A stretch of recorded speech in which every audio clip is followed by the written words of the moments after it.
2020. For sure.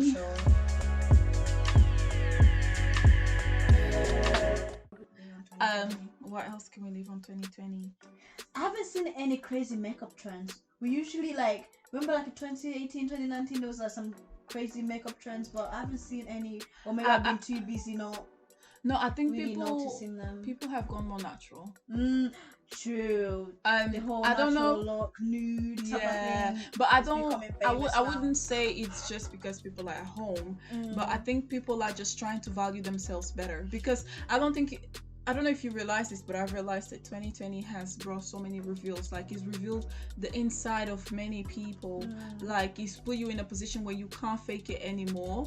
Fake it till you make it, you won't work. It's that deep that even people come out, like, there's certain people that will do breast implants and stuff like that. They wouldn't say, and they will try to pretend that it was not that. But like, now people just come out, it's what it is, it's whatever. And then many people, well, this, to be honest, always happened. People saying, oh, I cover my face because I'm ashamed of who I am and stuff like that. I think more people are just trying to just be who they are.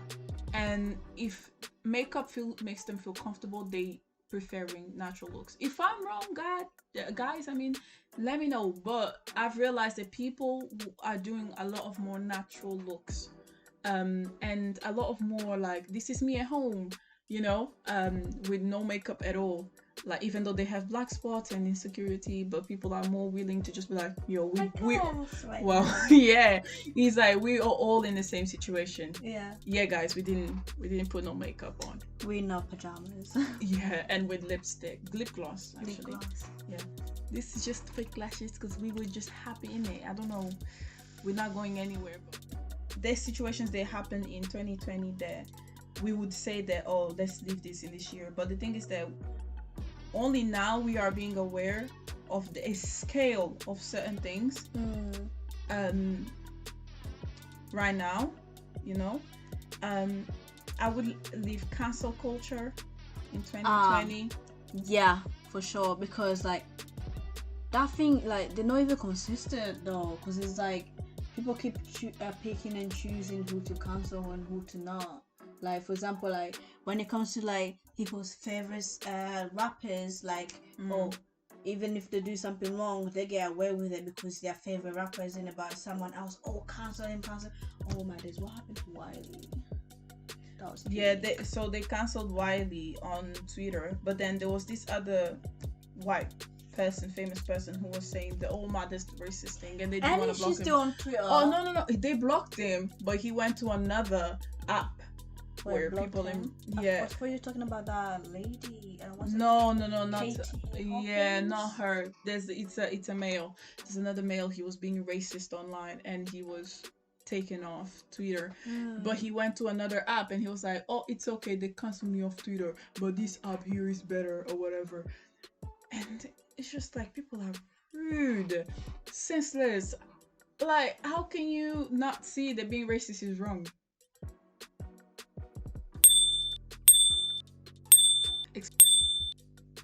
How to cancel people, not even cancel, but just like take away those people who being racist and stuff like that.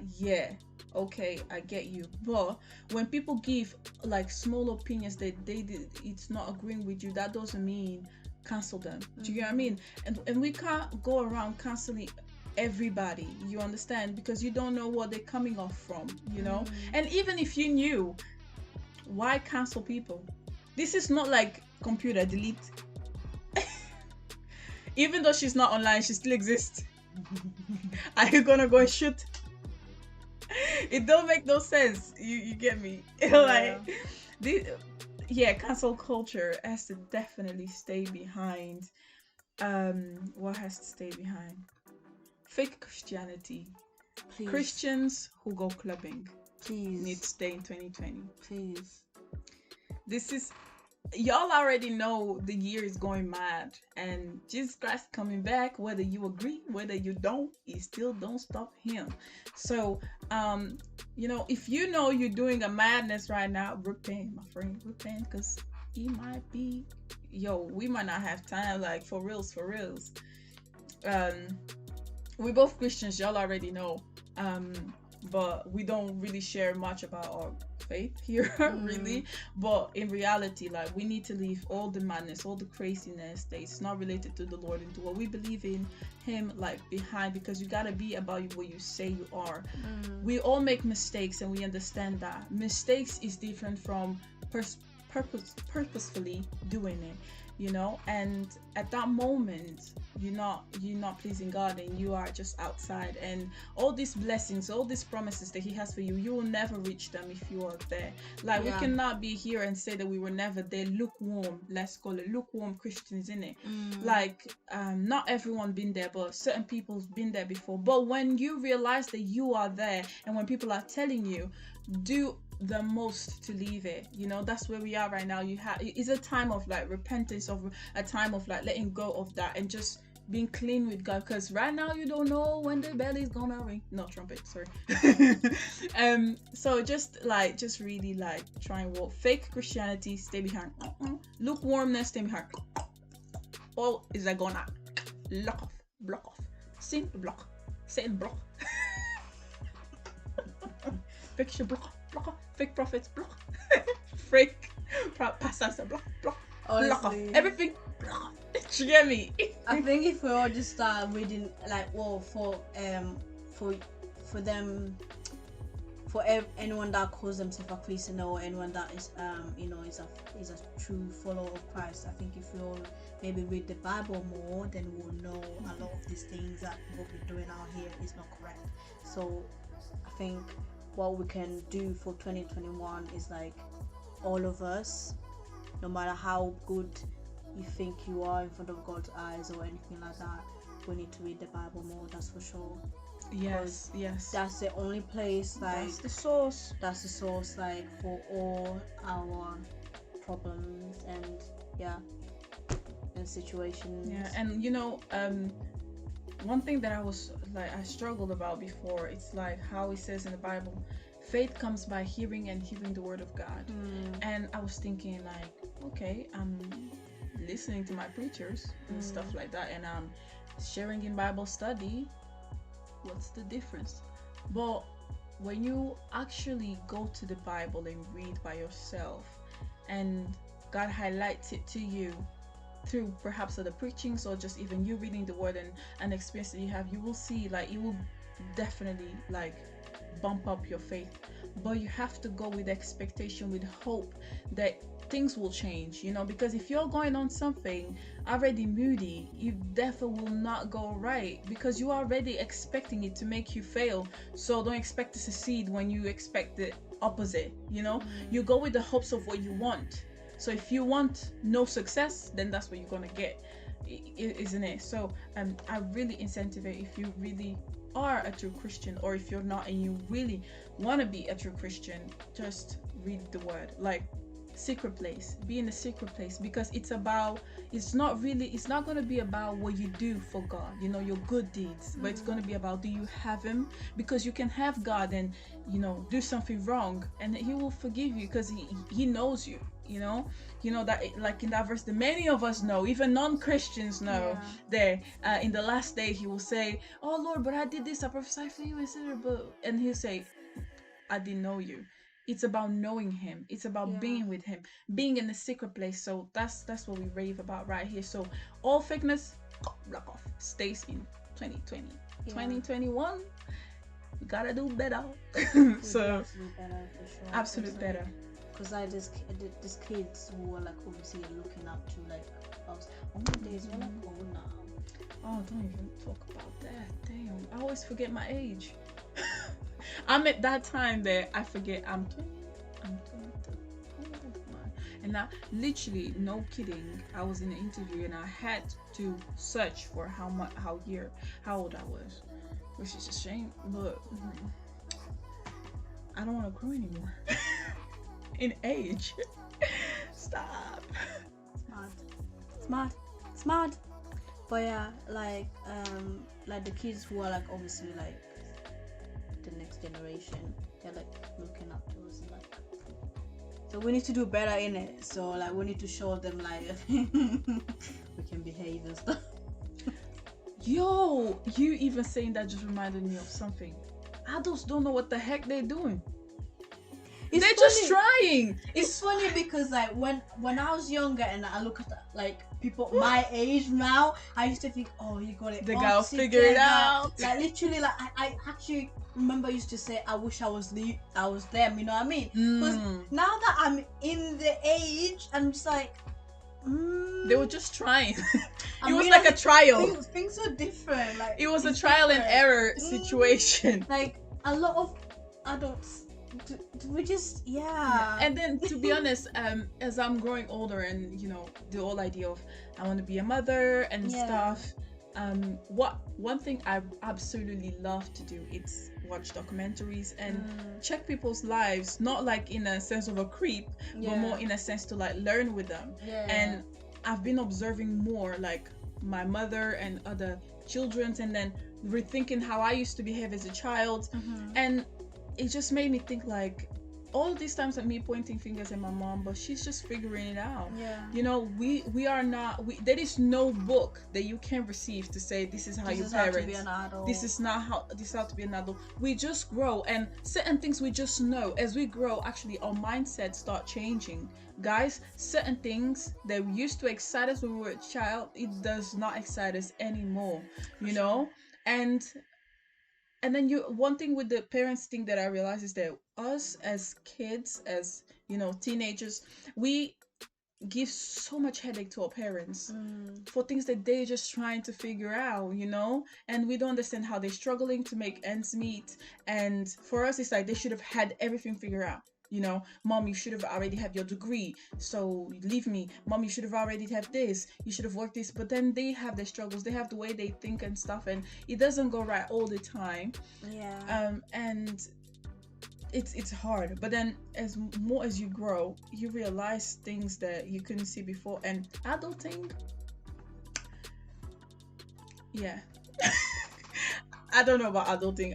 I think, you know, in the Bible there is instructions how to adult, but then again I'm still a bit like, God, can you do like a proper manual where it just says step 1, step 1.1, 1.2, 1.2.1, 2.3? Because right now I'm like, I'm clueless sometimes. You just have to try your best. I think that's the most important. Like, and another thing, like talking about, you know, being an adult and stuff like that, and obviously like we live in the age of like social media, you know what I mean? So like and I know there's a lot of times like we look at our age mates, so people who are just a bit younger than us, and we see them like, well, they look like they've got it all together, and stuff like that. So we start judging ourselves so deeply, like, oh, how come I'm not in like this that place? How come I don't have what they have? So and it's a normal thing to do, because like as humans we like comparing ourselves quite a lot, even though like a lot of us would try not to, but it happens sometimes. So we just have to remember, like, each of us have our own timings. So just because like something hasn't happened for you in that particular timeline does not mean it's not gonna happen. So each of us have our own, you know, timeline. So like don't panic. Comparison kills. Don't be comparing yourselves, like, and the only way, because I'm always like, when I look to the side, sometimes I tend to compare myself. I shake it off, but it always comes. And I realize that one thing that always helps me to put me back in place in terms of comparison, it's that thing that people say, like, of this runner who he's running his race, you know, sprinting, and there's people around him sprinting, and then he looks at this, and bear in mind he's in first place and he's sprinting, and then he decides to look back to the side to the runner, how far they are, and because of that he stumbles and falls, because he's not looking forward to what is to come for him. So when you are looking at other people next to you, you're gonna stumble and probably fall, because you're not looking at what is coming for you, what is at the front, or what is the opportunities, you know, that are coming for you. You're only looking about what they have, and you will never figure out how to, you know, overcome everything that you have if you're looking to so and so, the way they grew, the what they were taught, the school, the places, everything shaped them. So it's different from you, you know. So we should never like try and compare ourselves. So every time that we try that means that we are away from our vision, away from our things, that we are focusing on other people. You're trying to be them, but you can't do that. So the best way is just keep looking at what you have, what is your goal, and don't compare your goal with other people. Compare to your yesterday, you know, like yesterday I was trying to finish this at this time, but I couldn't. Okay, how can I improve from yesterday? So we can always learn from how this person did, but we should learn as well for how we've done wrong, because we know when we make mistakes, sometimes we may not realize there's a difference of coming and asking for advice and comparing that person and just trying to do the way they did it. It doesn't work. And then if you don't put the effort, and most people on social media as well, some of them is all lent, you know, the music videos, them rovers, they're lent. I saw an Instagram page that says, if you want to rent my rover for music video, message me. So some of those rovers you see famous people with them songs to do, it's fake. They don't drive it. Some of them don't even on the net, some of them don't even have driving license. Honestly. But they're flexing on the rover though. And here I am looking at the rover and saying, oh, they're 26 like me. Oh, I should be driving a rover too. Oh, the 26 like me, they already drive. Even if they drive, your situation is different, honestly, you know. And then you have to evaluate what you want. It's about what you want, because we always want what other people have or what other people want. Yeah. Oh, I was gonna add on, like, don't fall into this like get rich quick scams. Lord, it's not worth it. Like, so many people fall into all this like get rich scams, and like obviously people end up doing fraud and stuff like that. Trust me, it's not worth it, because like when you get caught and then that goes into your criminal record, like it's not. It's like it's really sad, because like I know like some uni students have done this as well. So it's just like, imagine that you work so hard for your degree and then you fall into all this like fraud stuff, and then they put in your record. It's like you can't even use your degree, because they just gonna look at your record and it's like, oh, you're fraud. If you wouldn't tell your mama, if you wouldn't tell your papa, don't do it. Just don't do it. It's not worth it. Like I get it. Like the money is tempting, yeah. And in this life, unfortunately, like yeah, in order to like survive, like you're gonna need money. You know what I mean? Like you're gonna need some kind of income and stuff like that. I get that, but like just don't do fraud. Okay. We don't want fraudsters, babe. We don't want fraudsters, babe. Honestly, it's not worth it. No, it's actually not worth it, guys. Like, think about it. Guys, we appreciate the love, and I know we disappeared for a couple months. We're trying to do better. We're going trying to do better. And that's it from us. We shall leave. Bye. Mm-hmm. Thank you for watching. I don't know what we're doing, but okay. Thank you for being with the talk show of Janeth and Anita. Yeah. Bye, guys.